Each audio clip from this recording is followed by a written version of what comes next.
Hello, my dear students. Once again, I welcome you all to my online classes. So, students, before starting, I would like to ask, have you enjoyed my previous video? So, if you have enjoyed it, I make sure that you do all the questions also. So, students, today we will do the remaining part. And if you haven't watched my old video, that is the previous part of this chapter, please go and watch it. And after watching that video, come here and rewatch this video. सो आज बच्चों हम बचा हुआ topic discuss करेंगे जो हम chapter complete कर रहे हैं एन रूट टू अमेरिका। सो पिछले लेसन में बच्चों मैंने आपको पढ़ाया कि कैसे ऑथर बहुत ही कम उम्र में अपनी बहन के साथ अमेरिका के लिए ट्रैवल करती हैं और वो एक शिप से ट्रैवल करती हैं। तो शिप के बारे में वो बताती हैं कि उन्हें कोई ख़ास फैसिलिटीज़ उसमें नहीं मिलती और उनको एक छोटे से केबिन में 4 लोगों के साथ उनका रूम शेयर करना पड़ता है। तो अब जर्नी शुरू हो चुकी है और शिप में आप जैसा जानती हो क्योंकि ओशन में बहुत ज़्यादा वेव्स होती हैं जिसकी वजह से शिप काफ़ी ज़्यादा शेक करती है, अप एंड डाउन मूव करती है, जिसके वजह से काफ़ी लोगों को सिकनेस होता है, जैसे हम सी सिकनेस कहते हैं। समुद्र से वेव्स की वजह से जो शेकिंग मूवमेंट होता है उसकी वजह से लोग बीमार पड़ जाते हैं। तो ऑथर भी थोड़ा थोड़ा बीमार पड़ती है लेकिन उसकी बड़ी बहन ने उसकी केयर की और उसे अच्छे से संभाला। तो आज हम देखने वाले हैं कि बाकी के लेसन में क्या होता है, ये लोग कहाँ पे जाते हैं, क्या क्या घूमते हैं, क्या क्या खाते हैं and other things. Okay, so let's start बच्चों। यहाँ पे आप देख सकते हो the author is standing at the deck staring at the sea. So जब ऑथर बहुत ज़्यादा बोर हो जाती थी अपने छोटे से केबिन में जिसमें ऑलरेडी 4 लोग हों और वो कहती हैं कि the cabin was airless, it means कि उसमें हवा वगैरह नहीं आया करती थी, इस वजह से वो काफ़ी ज़्यादा सफोकेट होता था और उसमें से स्मेल भी आती थी रूम में। अब जैसे मान लो एक ही रूम में अगर आप पैक हो और उसमें से कोई वेंटिलेशन ना हो रहा तो वो रूम सफोकेट करेगा, उसमें ओडर आएगी, गंदी गंदी सी स्मेल आएगी।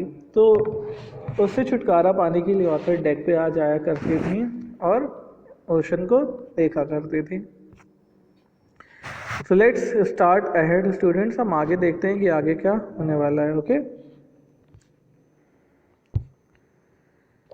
बट लेखा gave me moral support and ensured that I did not fall sick during the trip. And when I started enjoying the trip, I also started enjoying the food. We ate Navy style out of aluminium trays divided into sections. तो author कहती हैं कि मेरी Elder sister लेखा ने मुझे moral support किया, मुझे हेल्प की और जब मुझे अच्छा लगने लगा, जब मेरी तबीयत ठीक हो गई तो मैं अपनी ट्रिप को एंजॉय करने लगती हूँ। तो मैं ना सिर्फ अपनी ट्रिप को एंजॉय करती हूँ बल्कि जो शिप में खाना दिया जाता था मैं उसको भी एंजॉय करने लगती हूँ। सो खाने को एंजॉय करने का मतलब है कि आप खाने को पसंद करने लगते हो, खाना आपको टेस्टी लगता है। तो वो कहती हैं कि हम लोग खाना जैसी प्लेट में खाया करते थे, वो एक aluminium tray, navy style aluminium tray हुआ करती थी, एक एल्युमिनियम की प्लेट हुआ करती थी जो कि खानेदार होती थी। खानेदार मतलब जैसे कि आप कभी किसी रेस्टोरेंट में गए होगे तो वहाँ पे आपको प्लेट मिलती है जिसमें अलग अलग पोर्शन होता है, एक में उन्हें सब्ज़ी रख दी, एक में रायता रख दिया, एक में दूसरी सब्ज़ी रख दी। तो वैसी टाइप की इनकी प्लेट हुआ करती थी। We had to queue up for our meals which were doled out in cafeteria manner. तो वो कहती है कि खाना लेने के लिए हमें लाइन लगानी पड़ती थी और खाना जो है वो डोल्ड का मतलब एक फिक्स अमाउंट में खाना मिलता था। अब जैसे आप रेस्टोरेंट जाओगे और एक थाली ऑर्डर करोगे तो खाने में जो वो थाली में आपका खाना होगा वो एक फिक्स अमाउंट में होगा, ऐसा नहीं होगा कि किसी थाली में ज़्यादा हो किसी थाली में कम हो, तो आपको नाप के बराबर से खाना दिया जाता था। The strong American coffee we drank from white china cups tasted wonderful, as did the cherry pie, ice cream, and other delicious American dishes that were our daily fare. तो वो कहती हैं कि हम लोग को जो टी मिलती थी, कॉफ़ी मिलती थी, वो एक स्ट्रॉन्ग अमेरिकन कॉफ़ी होती थी। सो बच्चों, कॉफ़ी को हम कहते हैं कि वो लाइट है, स्ट्रॉन्ग है, जैसे कि हम चाय को कहते हैं लाइट है या स्ट्रॉन्ग है। तो स्ट्रॉन्ग का मतलब होता है जब आप उसमें कंसनट्रेटेड ज़्यादा कर देते हो, जैसे चाय में ज़्यादा चाय पत्ती डाल दो तो उसमें थोड़ा स्ट्रॉन्ग टेस्ट आता है। वैसे कॉफ़ी भी ऐसी ही होती है, उसमें आप ज़्यादा कॉफ़ी के सीड्स डालो तो वो एक स्ट्रॉन्ग टेस्ट देती है। तो ऑथर कहती हैं जो स्ट्रॉन्ग अमेरिकन कॉफ़ी होती थी, जिनको कि वो चाइना कप्स में, चाइना कप्स मतलब आपके घर में जो रेगुलर कप्स होते हैं जो कि क्ले के बने होते हैं, जिसे हम बोन चाइना का कहते हैं, वो चाइना कप्स हैं। और वो कहते हैं कि उसका टेस्ट बहुत ही अच्छा लगता था। और साथ ही साथ कहती हैं कि जो वो चेरी पाई खाया करती थी, चेरी पाई बेटा एक जैसे पेस्ट्री के जैसी डिश होती है, आइसक्रीम, और दूसरी delicious, delicious means very tasty American dishes जो वो खाया करते थे, उन्हें वो सब बहुत अच्छी लगती थी। सो बेसिकली वो अब अपनी जर्नी को एंजॉय करने लगी हैं। और अच्छी बात है क्योंकि शिप की जर्नी कोई कुछ घंटे की या कुछ दिनों की नहीं होती, महीनों की जर्नी होती है। और इतनी लंबी जर्नी को अगर आप एंजॉय नहीं करोगे तो सीरियसली आप बहुत ज़्यादा बोर्ड हो जाओगे और आपका टाइम बिल्कुल भी पास नहीं हो पाएगा and you will be feeling सिक अगर आप अपनी जर्नी को शिप की एंजॉय नहीं करोगे। सो नेक्स्ट पैराग्राफ में वो बताती हैं कि शिप में कैसे वो नए नए लोगों से मिलेंगी और नए नए दोस्त बनाएंगी। जैसे कि हम लोग भी कभी ट्रेन में जाते हैं तो आसपास में बैठे हुए लोगों से बातचीत शुरू हो जाती है और कभी कभी हम उनसे अच्छी बातचीत कर लेते हैं। बट ट्रेन में अगर आप नहीं भी करेंगे तो भी चलेगा, क्योंकि आपका रास्ता सिर्फ 3-4 घंटे का होता है या ज़्यादा से ज़्यादा एक दिन का होगा। लेकिन शिप में आप इतने दिनों तक अगर हैं और आपने कोई फ्रेंड्स नहीं बनाए तो आप बहुत ज़्यादा अकेला फील करोगे। That's why people mingle with each other, लोग एक दूसरे से बातें करते हैं, शिप में दोस्त बनाते हैं। सो वो भी कहती हैं our new found friends of the ship were of different nationalities. तो वो बताती हैं कि जो हमारे नए दोस्त शिप में बने थे वो डिफरेंट नेशनैलिटीज़ के थे, मतलब दूसरे दूसरे देशों से थे। तो वो बताती हैं कि एक tall attractive Maori army officer था, from home we learn about New Zealand and his people. तो वो कहती हैं कि एक न्यूजीलैंड का एक आर्मी ऑफिसर था जिनसे हमें न्यूजीलैंड के बारे में पता चला। न्यूजीलैंड एक कंट्री है ना, तो उसके बारे में उन्हें पता चला। फिर वो कहती हैं there is a very English man, English man मतलब एक इंग्लैंड का आदमी है, who went about hunt in a dilapidated brown raincoat complaining about the weather। So वो एक जो इंग्लिश मैन है, तो मतलब ब्रिटिश का है, यूके का है, उसको कहती हैं कि वो आगे झुककर आता है और उसके पास एक डिलैपिडेटेड ब्राउन रेनकोट होता है। डिलैपिडेटेड मीन्स आप देख सकते हो meaning old in a very bad condition, बहुत पुराना सा उसके पास एक रेन कोट है। वो आगे की तरफ झुकता है और कहता है अरे अरे बहुत ख़राब वेदर है। जैसे कि आप किसी छोटे गेट में अंदर घुसो तो आपको नीचे झुक कर के आगे जाना होता है, उसी को हम कहते हैं हंच्ड। ठीक है, तो वो वेदर के बारे में कह रहा था, शायद बारिश हो रही होगी बाहर, इसलिए वो कह रहा था कि बहुत ही ख़राब मौसम है। We argued with him about the war, the future of India and the destiny of the British Empire. So जैसा कि आप जानते हो उस समय इंडिया जो है वो ब्रिटिशर्स के कैप्चर में था, तरह तरह के आंदोलन और लड़ाइयाँ चल रही थी इंडिया को फ्री कराने के लिए। तो जब शिप में इनको एक इंग्लिश मैन मिलता है, वही ब्रिटिश का कोई आदमी मिलता है, तो उससे वो बहस करने लगते हैं, डिबेट करने लगते हैं कि बताओ हमें कि कैसी लड़ाई चल रही है, इंडिया क्या होगा, तुम लोग इंडिया को छोड़ोगे या नहीं छोड़ोगे, these things. There was a towering blonde Dutch officer of the Royal Netherlands Navy in his glamorous blue and gold uniform, whose rumbling laughter and guttural voice enlivened our long evenings। तो यहाँ पे author कहती हैं कि एक लंबे से, towering का मतलब होता है लंबे से, ब्लॉन्ड मतलब गोरे से डच ऑफिसर थे। तो वो रॉयल नीदरलैंड्स नेवी के वो आर्मी ऑफिसर थे, उनकी ब्लू यूनिफॉर्म थी, ब्लू और गोल्ड यूनिफॉर्म थी, और जो कि बहुत तेज़ी से रम्बलिंग लाफ्टर, बहुत खकार के मतलब like he laughs very much, नहीं like you can say he laughs like Ravan.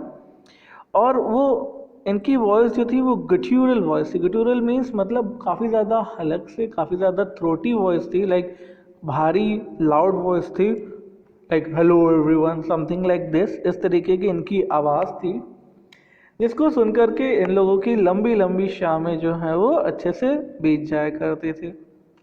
आगे बताती हैं that there was a shy, thoughtful young Chinese student who did not talk much but gazed soulfully at Lekha across the table where we gathered.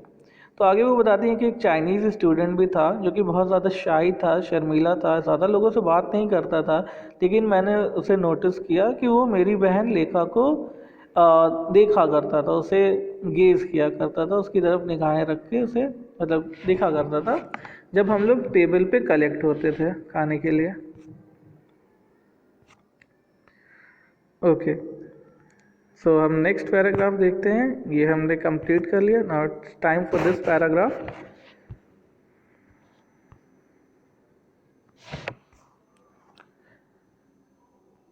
तो वो last paragraph में हमने देखा कि कैसे वो बताती है कि एक चाइनीज़ स्टूडेंट है जो बहुत ज़्यादा शर्मीला है, ज़्यादा लोगों से बात नहीं करता, लेकिन वो देखती हैं ऑथर कि उनकी बहन लेखा को गेज किया करता था, पूरा करता था। Although there were 11 different nationalities on board, a wide assortment of men and women whom the war had thrown together, most of them friendly and companionable. So वो कहती हैं कि टोटल 11 डिफरेंट कंट्रीज से यहाँ पे शिप में लोग रहते हैं। It was a wide classification, अलग अलग लोग मैन एंड वुमेन थे, अलग अलग जगहों से, मतलब कि सारे लोग अलग अलग प्लेसेस से, अलग अलग सिटीज़ से, अलग अलग कंट्रीज से एक साथ इकट्ठा होते हैं। और वो बताते हैं कि सभी लोग बहुत ही ज़्यादा फ्रेंडली थे और कंपैनिएबल थे। कंपैनिएबल मीन्स कि उन्हें दोस्त बनाया जा सकता था, उनसे बातें की जा सकते थे। आगे हम देखते हैं क्या होगा। Once a day, the ship's megaphone boomed, "All hands abandon ship." At this signal, all passengers were required to drop whatever they were doing and rush to the deck to which they had been assigned at the start of the voyage. It was a disciplinary exercise to prepare us for the eventuality of an enemy submarine attack. तो हर दिन एक दिन क्या हुआ कि दिन में क्या होता है, जो शिप का बड़ा सा मेगाफोन है, मतलब बड़ा सा लाउड स्पीकर है, वो बूम्ड करता है, उसमें से ज़ोर से आवाज़ आती है, ऑल हैंड्स अबैंडन शिप, मतलब सारे लोग शिप को छोड़ दो। तो अगर शिप में ऐसा मैसेज जब भी दिया जाता है तो किसी इमरजेंसी के लिए दिया जाता है। तो यहाँ पे एक्चुअली कोई इमरजेंसी नहीं हुई है, बल्कि ये लोग ड्रिल कर रहे हैं। ड्रिल मतलब प्रैक्टिस कर रहे हैं कि लोग जो हैं वो प्रिपेयर रहें, अगर इन केस कभी कोई प्रॉब्लम होती है तो लोगों को पता हो कि इस मैसेज को सुन कर के क्या करना है। तो जब भी ये मैसेज कहा जाता था तो सारे लोगों को क्या करना होता था, जो भी वो कर रहे हैं वो सब छोड़ के उन्हें तुरंत डेक की तरफ भागना होता था। ठीक है, तो ये चीज़ रूल था वहाँ पे। It could never bring myself to obey the signal at once. I would head straight for my cabin, unbraid my long, thick hair, brush and comb it free of tangles, rebraid it, give it final pat, and then find a way to the deck. तो author कहते हैं कि जब भी ये message बोला जाता था, जब भी ये वार्निंग होती थी, सारे लोग तो डेक की तरफ भागते थे, लेकिन मैं सबसे पहले अपने केबिन की तरफ जाती थी। अपने लंबे घने बाल को, वो कहती हैं कि वो चोटी किया करती थी, तो उसको चोटी को खोलती हैं, अनब्राइड करती हैं। ब्राइड का मतलब होता है चोटी बांधना। तो अपने बड़े लंबे घने बालों को वो खोलती हैं और उसमें से मतलब उसको अच्छे से कंघा करती हैं, टैंगल फ्री करती हैं और दोबारा से वो चोटी बांधती हैं और तब जाके वो डेक की तरफ जाती हैं। सो उनकी बहन लेखा कहती है उनसे, "are you mad?" Each time I arrive late on the deck. तो जब जब मैं लेट जाया करती थी तो मेरी बहन मुझसे हमेशा कहती है कि देखिए तुम पागल हो गई हो, तुम हमेशा लेट आती हो ऐसे इमरजेंसी सिचुएशन में। What you look like if we were attacked and have to jump into the ocean. So Lekha कहती हैं कि इससे क्या फ़र्क पड़ता है तुम जैसी दिखो या जैसी ना दिखो, अगर शिप पे अटैक होता है तो हम चाहे जैसे भी दिखें हमें ओशन में कूदना पड़ेगा अपनी जान बचाने के लिए। सो उस केस में सजना और तैयार होने का तो कोई मतलब ही नहीं है, ये तो तुम सिर्फ जानबूझ के कर रही हो। सो वो कहती हैं कि I refuse to abandon ship looking like ragamuffin I declared with dignity, besides I have to keep up my morale. तो कहती है नहीं, मैं शिप से नहीं कूदूंगी और इस कंडीशन में तो बिल्कुल भी नहीं कूदूंगी, लाइक अ रैगामफिन, मतलब लाइक अ डल पर्सन। और वो कहती हैं दैट विद डिग्निटी, वो ऑनर के साथ कहती हैं कि मुझे अपने कॉन्फिडेंस को भी तो देखना है। अगर मैं अच्छी नहीं दिखूंगी, अगर मैं अच्छे से अपने आप को वेल ड्रेस नहीं रखूंगी, तो मैं कॉन्फिडेंस नहीं फील करूंगी। She will not feel confident enough to face the problem. So यहाँ पे क्वेश्चन है, how did rebraiding help her the writer to keep her morale. So चोटी अच्छे से करने से उनका क्या फ़ायदा होगा, how will it keep her morale. So इसका आंसर हो सकता है that by doing so she will be feeling more confident, okay, it will increase her confidence. Okay, so next paragraph में हम देखते हैं बच्चों क्या होने वाला है। रैगामफिन का हम देख सके हैं एन अनटाइडी पर्सन मतलब है। आगे हम देखते हैं, the first inkling we had of our route was when chilly winds began to blow and we started to shiver, having brought no warm clothes with us. Most of the time we wore cotton slacks and blouses, as saris were flimsy protection against the powerful ocean breeze. So यहाँ पे inkling का मतलब है slight knowledge of something that is happening or about to happen.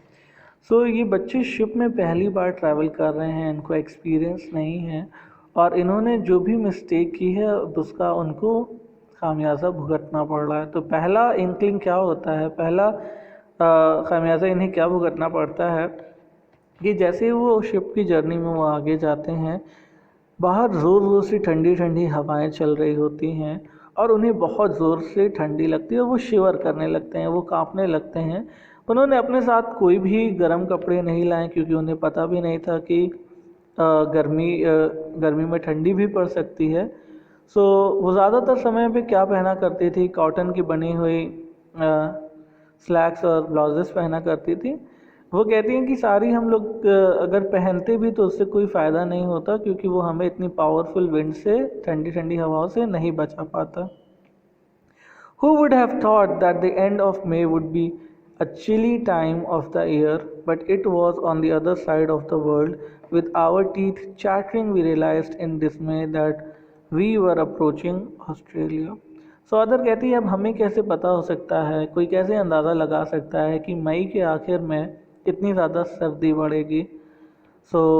लेकिन बाद में उन्हें पता चलता है कि वो इंडिया में नहीं, वो एक देश के मतलब पूरी दुनिया के दूसरे कोने में है, वो ऑस्ट्रेलिया पहुंचने वाले हैं। और आप लोगों ने बच्चों ज्योग्राफी में पढ़ा होगा कि नदर्न हेमिस्फीयर में अगर गर्मी है तो सदर्न हेमिस्फीयर में ठंडी होगी। इंडिया जो है वो नदर्न हेमिस्फीयर में, ऑस्ट्रेलिया जो है वो सदर्न हेमिस्फीयर में। तो सीज़न जो है वो ऑपोजिट हो जाते हैं। इंडिया में गर्मी थी तो ऑस्ट्रेलिया में उस समय ठंडी का मौसम था और यहाँ पे बहुत ज़्यादा ठंडी लग रही थी। आ टीथ चैटरिंग मतलब जब बहुत ज़्यादा ठंडी लगती तो आप लोग के दांत आपस में लड़ने लगते ना, तो वो चीज़ को चैटरिंग यहाँ पे कहते हैं। सो दे रियलाइज इन डिस्मे, डिस्मे मतलब जो अपनी किस्मत पे वो लोग रियलाइज़ करते हैं, उदास होते हैं कि ये लोग ऑस्ट्रेलिया पहुँच रहे हैं और इन्हें इसलिए काफ़ी ठंडी लग रही है। On a cold windy day our ship sailed into Melbourne harbour. We stood on deck clad in our thin cloth coats, trying to gaze out through the dense fog. All we could see was a few twinkling lights piercing the curtain of mist here and there, but I was delighted at even this small glimpse of land. So वे कहती हैं कि हवाएं काफ़ी ठंडी थी, तेज़ तेज़ हवाएं चल रही थी, दिन का समय था और शिप जो है वो मेलबर्न के हार्बर पे, मेलबर्न के बंदरगाह पे पहुंचती है। वो लोग अपने डेक से, मतलब डेक का मतलब होता है, मैंने बताया कि शिप का जो बेस होता है जहाँ पे मतलब जो we can say the ground floor, ship में ग्राउंड फ्लोर को ही डेक कहते हैं, अंडरग्राउंड होता है और अपर फ्लोर्स होती हैं। तो शिप के वो डेक पे अपने क्लोथ्स पहने थे, कोट पहने थे, वो बाहर ज़मीन की तरफ, ऑस्ट्रेलिया की तरफ देख रहे होते हैं और उनको थोड़ी थोड़ी सी रोशनी आती हुई दिखाई देती है। कोहरा होता है लेकिन उसमें से चन करके थोड़ी थोड़ी रोशनी आती है और उस रोशनी को देख करके उन्हें बहुत सुकून मिलता है। They delighted even the small glimpse of land. क्यों? क्योंकि बच्चों बहुत दिनों से उन्होंने वो समुद्र ही समुद्र देख रही थी, और इतने दिनों के बाद जब उन्हें एक पीस ऑफ लैंड फाइनली देखने को मिला तो वो बहुत ज़्यादा खुश हुए। तो अगर क्वेश्चन पूछेगा आपसे, why was the writer delighted at this small glimpse of land, so you can say she was delighted at this small glimpse of land because she hadn't seen land for many days as she was traveling by ship. So उनकी बहन, author जो अपनी बहन से question करती है, did you ever think we would get to Melbourne, I marvelled. वो पूछती है कि क्या तुम्हें लगता था कि हम लोग कभी मेलबर्न या ऑस्ट्रेलिया में आ पाएंगे। तो उनकी बहन कहती है, नो लेखा, Flatley, and what's more I don't think will ever will. तो मैंने तो बहुत सी चीज़ें नहीं सोची थी जो ये शिप जर्नी में हो रही है। मुझे कोई आइडिया नहीं था कि हम लोग ऐसे इतनी कम उम्र में अमेरिका जाएंगे। So what do you mean, I demanded indignantly. So author पूछती है उनसे, व्हाट डू यू मीन। वो इंडिजेंटली मीन्स गुस्से में उससे अपनी बहन से क्वेश्चन करती है कि क्या मतलब है आपका। सो लेखा, उनकी बहन रिप्लाई करती, my dear child, she explain patiently, don't you ever hear what goes on around, civilians are not allowed to go. तो ऑथर को ऐसा लगता है कि अब ऑस्ट्रेलिया आ गया है, मेलबर्न आ गया है, तो वो लोग भी बाहर जा कर के घूम सकेंगे।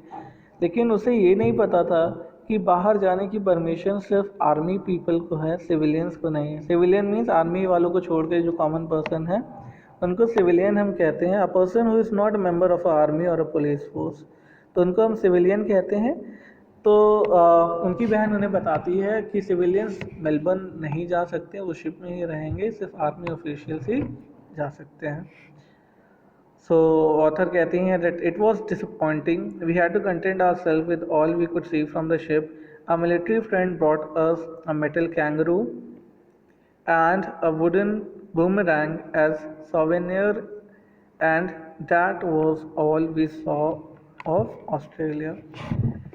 सो उन्हें काफ़ी ज़्यादा बुरा लगता है कि वो लाइफ में पहली बार ऑस्ट्रेलिया तक आती हैं, लेकिन वो उतर नहीं सकती वहाँ पे वो घूम नहीं सकती क्योंकि ये ऐसा रोल में नहीं था। तो उन्हें दूर से ही नज़ारों को देख करके अपने आप को सेटिस्फाई करना था। वो बताती हैं कि उनका एक मिलिट्री फ्रेंड था जो उनके लिए मेटल का बना हुआ कांगरू और बूमरैंग लेके आता है। सो मेटल का बना हुआ कांगरू का एक छोटा सा स्ट्रक्चर, और बूमरैंग आप लोगों ने देखा होगा बच्चों, अगर आप एक टार्जन देखी हो या फिर कोई कार्टून देखा हो, तो बूमरैंग एक वुडन पीस ऑफ टूल होता है जिसको कि जब हम हवा में ज़ोर से फेंकते हैं तो वो घूम करके वापस हमारे हाथों में आ जाता है। So that is boomerang. So they were brought by his friends as a souvenir. अब आप सोच रहे होगे कि सोवेनियर क्या होता है। तो सोवेनियर होता है जैसे कभी भी हम किसी ऐसी प्लेस पे जाते हैं जो कि कोई टूरिस्ट स्पॉट हो, जैसे लोग इलाहाबाद आते हैं तो यहाँ से यहाँ का गंगा जल ले जाते हैं, आगरा जाते हैं तो छोटा सा ताजमहल वहाँ से लेकर आते हैं, पेठा लेकर के आते हैं, और वैष्णो देवी जाते हैं तो वहाँ से वो चांदी के बने हुए सिक्के लेकर के आते हैं। तो ये सारी चीज़ें ही सोवेनियर कहलाता है।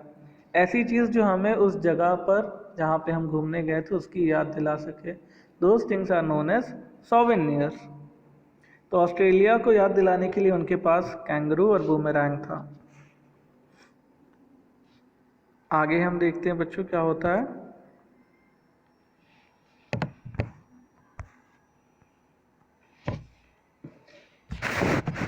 Standing in a corner of a deck looking out at the lights that evening, I felt very lonely and wished with all my heart that the harbour was the familiar one of Bombay.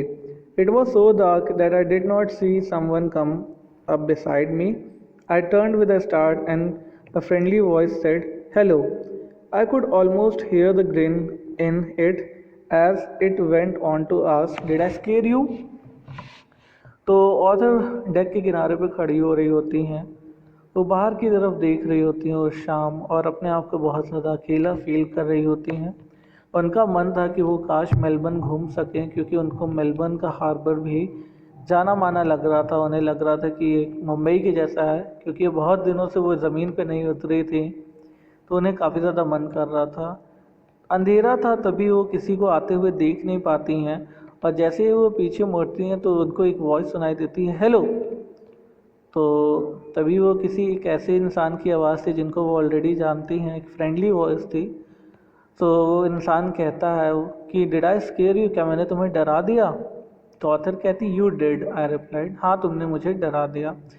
I was wishing I could go ashore, I was ashamed to admit my home sickness to a total stranger. तो author कहती है कि मेरा बहुत ज़्यादा मन था कि मैं ज़मीन पर जा सकूं, मैं बाहर जा सकूं शिप से, और मैंने उसे बता दिया। और मुझे ये बताते हुए मुझे अपने खुद पे शर्म भी आई कि मुझे कितना ज़्यादा होम सिकनेस फील हो रहा, मतलब मुझे कितनी ज़्यादा मेरे घर की याद आ रही है। और ये सारी बातें मैंने एक स्ट्रेंजर फ्रेंड से बता दी। Too bad you couldn't, you must be pretty tired of this boat being on it long. So वो जो उनका फ्रेंड है, फोटोग्राफ में आप देख सकते हो, वो कहता है कि हाँ बट क्या कर सकते हैं, तुम बाहर नहीं जा सकती हो। मुझे पता है कि तुम काफ़ी ज़्यादा बोर हो चुकी होगी इस लंबी जर्नी से, ऑफ कोर्स। तो वो कहती हैं कि I came on board at Bombay, मैं यहाँ पे बॉम्बे से ही हूँ। जैसे बच्चों ट्रेन जाती है तो ट्रेन अलग अलग स्टेशन से होते हुए जाती है, और इस शिप का मतलब इंडिया से शिप चली थी तो इंडिया पहला स्टेशन था। तो और बीच में जो कंट्रीज़ पड़ रही थी वहाँ से भी ये शिप लोगों को ले रही थी। तो वो कहती हैं कि मैं इंडिया से ही शिप में चढ़ी हूँ और बहुत ही दिन हो गए हैं मुझे शिप में, और मैं सच में बहुत ज़्यादा बोर हो गई हूँ। सो जो पर्सन है वो कहता है really, his voice registered interest. जब जब ऑथर कहती हैं कि वो इंडिया से हैं तो जो उनका फ्रेंड है वो काफ़ी ज़्यादा एक्साइट हो जाता है और कहता है अच्छा आप इंडिया से हो, had you been in India long. तो वो कहता है कि अच्छा आप इंडिया का काफ़ी दिनों से रह चुकी हो। तो वो कहती हैं ऑल माई लाइफ, अरे मैं काफ़ी दिन से नहीं, मैं पूरी ज़िंदगी इंडिया में ही रही हूँ। You weren't born there. तो वो कहते हैं कि नहीं नहीं तुम इंडिया की नहीं हो सकती हो। सो वो कहती yes as a matter of fact I was, नहीं नहीं मैं इंडिया से हूँ, क्यों क्या हुआ, मैं इंडिया से नहीं हो सकती। तो वो कहती हैं तो वो जो दूसरा उनका दूसरा पर्सन वो कहता है were you parents missionaries. Missionaries का मतलब कि क्या तुम्हारे पास मम्मी पापा मिशनरीज़ थे, मतलब वो ब्रिटिश से। मिशनरीज़ बेसिकली बच्चों वो होते हैं जो रिलीजन को स्प्रेड करते हैं लोग, है ना, ऐसे फादर्स वगैरह होते हैं। तो पूछते हैं क्या तुम्हारे मम्मी पापा मिशनरीज़ हैं, ब्रिटिश से हैं मतलब। कहती है नहीं ये बहुत ज़्यादा हो रहा है, इतना ज़्यादा आप क्यों मेरे बारे में ऐसा समझ रहे हो, ऐसा कुछ भी नहीं हुआ। Didn't it occur to him that I could be Indian. So उसे ऐसा लग रहा था कि वो इंडियन नहीं हो सकती, वो ऑथर को इंडियन बिलीव करने में काफ़ी ज़्यादा उसे प्रॉब्लम हो रही थी। तो वो कहती नहीं नहीं, नो आई रिप्लाइड कर्टली। कहती नहीं मैं, मेरे मम्मी पापा मिशनरीज नहीं थे, they were not missionaries, and I am an Indian, I was born in India and I have lived there all my life. कहती मैं इंडियन हूँ, मैं इंडिया में पैदा हुई हूँ और मैंने पूरी ज़िंदगी इंडिया में ही रही हूँ। Now who would have thought that was his unabashed rejoinder, you speak English as well as I do।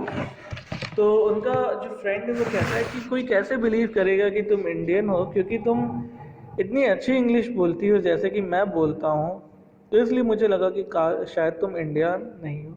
अब आप देखिए हो कि बच्चों इंडिया में आज भी कितने सारे ऐसे लोग हैं जो इंग्लिश फ्लुएंटली नहीं बोल पाते हैं, और ये जबकि स्टोरी है 1943 की, उस समय तो इंग्लिश बहुत ही रेयरली कोई लोग बोल पाते होंगे। तो इसलिए वो जो पर्सन है उन्हें ये यकीन नहीं होता कि वो किसी इंडियन से बात कर रहे हैं। Why do you think the stranger said that, आपको क्यों लगता है स्ट्रेंजर ऐसे क्यों कहता है? Because the author was speaking fluent English and she was also well dressed, काफ़ी मॉडर्न थी, काफ़ी ज़्यादा रिच थी ना, तो उन्हें वो लगता है कि वो अमेरिकन वो इंडियन नहीं हो सकती। तो वो कहती हैं कि I try to think of withering reply to this but he had begun asking question again. So author को ये बात सुन करके काफ़ी गुस्सा आता है और वो कहती हैं कि मैं इसका अच्छे से जवाब देना चाहती थी उसे पलट कर, लेकिन वो फिर से मुझसे क्वेश्चन करने लगता है। उसने मुझे मौका ही नहीं दिया कि मैं पलट के उसके इस रिप्लाई का आंसर दूँ। Are you going to school in the States, he continue. तो वो दोबारा से क्वेश्चन करता है कि क्या आप कॉलेज स्कूल में जाते हो अपने स्टेट में। सो वो कहती हैं obviously of my cool silence no I am going to college. वो कहती हैं कि नहीं मैं स्कूल में नहीं जाती, मैं कॉलेज में जाती हूँ। No, I'm going to college. He chuckled and said, same thing.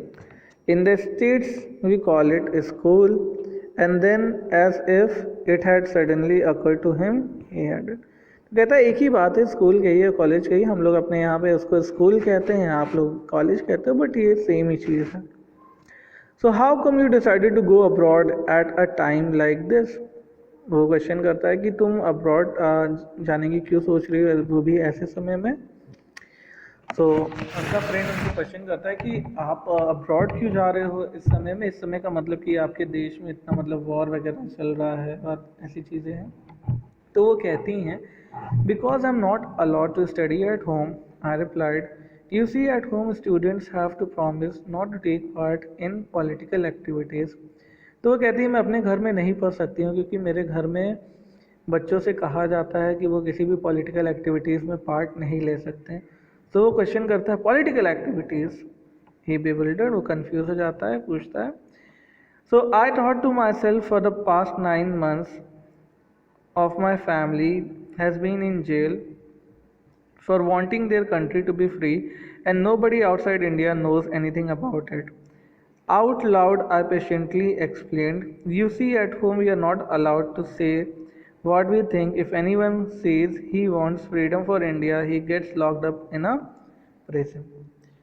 सो वो अपने आप को सोचती हैं और कहती हैं कि मैं अपने आप से सोचती हैं, थॉट टू माई सेल्फ, कि 9 महीने से मेरे फैमिली मेम्बर्स, माई फैमिली, वो जेल में हैं.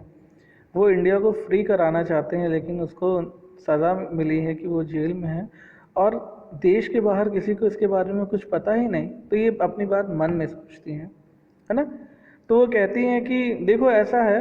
उससे क्या बताती हैं, उससे कहती हैं कि देखो ऐसा है कि हमारे घर में हमें अलाउ नहीं किया गया है कि हम इंडिया के फ्रीडम के बारे में कुछ कहें. अगर हम ऐसा कहते हैं तो हमें जेल हो जाएगी.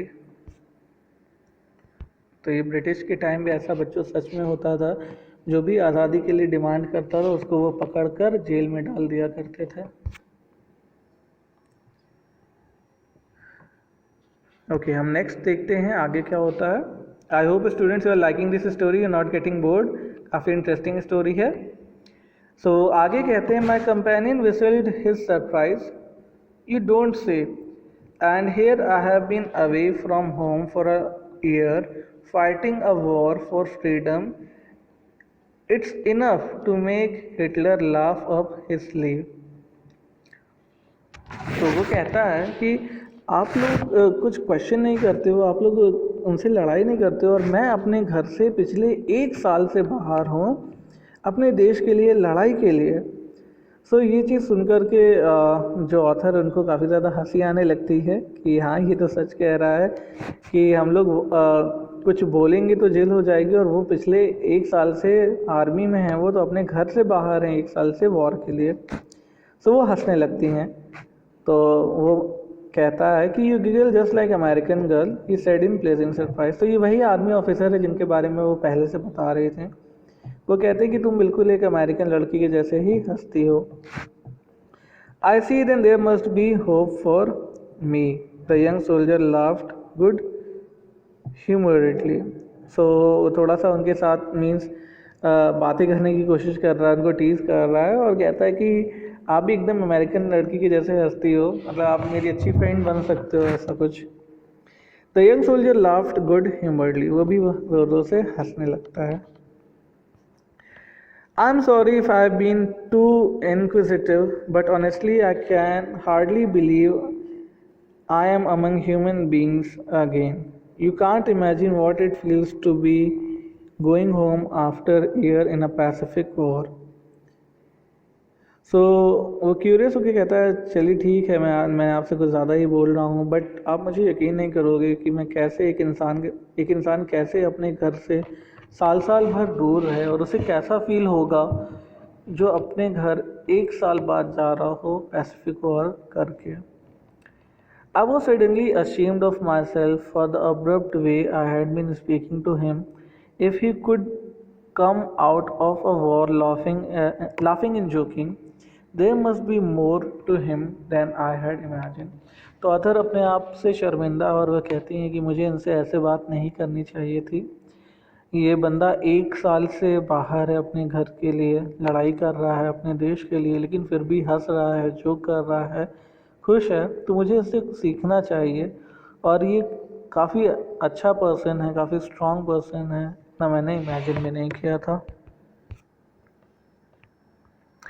There must be something to a country that could produce young man like him. तो ऑथर कहती हैं कि उस देश में, इनके देश में सचमुच कुछ ऐसी बात है जो ऐसे करेजियस लोगों को ये लोग जन्म देते हैं।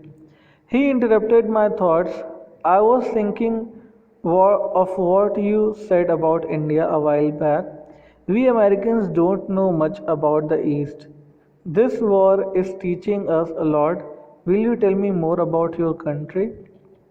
तो वो कहती हैं कि उनका फ्रेंड जो है, अमेरिकन फ्रेंड जो है, वो उनको बीच में टोकता है और कहता है कि मुझे इतना आइडिया नहीं था कि इंडिया में ऐसी ऐसी चीज़ें हो रही हैं, क्योंकि हम अमेरिकन को ज़्यादा ईस्ट के बारे में नहीं पता होता। आप लोगों को पता होगा, अगर आप वर्ल्ड मैप देखोगे तो अमेरिका वेस्ट में है और इंडिया जो है वो ईस्ट में है। तभी हम कहते हैं ना कि western culture, western dishes and all. तो वो कहते हैं कि हमें ईस्ट के बारे में इतना सब कुछ पता नहीं है, लेकिन ये जो लड़ाई हो रही है उससे हमें काफ़ी कुछ सीखने को मिल रहा है। तो पहले के ज़माने में बच्चों, ना तो फेसबुक हुआ करता था, ना ट्विटर हुआ करता था। अब तो दुनिया में कुछ भी होता है, आज कुछ होता है तो हमें अगले दिन या उसी दिन पता चल जाता है, उसी समय पता चल जाता है। लेकिन पहले दुनिया इतना ज़्यादा कनेक्टेड नहीं थी। सोशल मीडिया तो दूर की बात है, पहले टेलीफोन भी उतना ज़्यादा नहीं था। आईएसडी कॉल करना तो बहुत ही मुश्किल था, लोकल कॉल करना भी आसान नहीं था। So it was getting cold on deck, so we went back to the mess room to continue our talk about India and America. So अब शाम का समय हो गया है, काफ़ी ज़्यादा शाम हो गई है, ठंडी भी काफ़ी ज़्यादा बढ़ चुकी होती है। तो ये डिसाइड करते हैं कि मेस में जाएंगे, मेस रूम में जाएंगे और वहाँ बैठकर और भी ज़्यादा बातें करेंगे इंडिया और अमेरिका के बारे में। सो दिस इज़ इट बच्चों, यही कहानी है। इस कहानी से हमें काफ़ी कुछ सीखने को भी मिलता है, काफ़ी इंटरेस्टिंग भी स्टोरी है। आई होप आपको सारी लाइन अच्छे से समझ में आई होगी। आप इसमें से जो भी क्वेश्चन आंसर्स आएंगे आप कर पाओगे। So once again thank you so much for watching this video and please comment on your name, class, section and that's it. Thank you so much.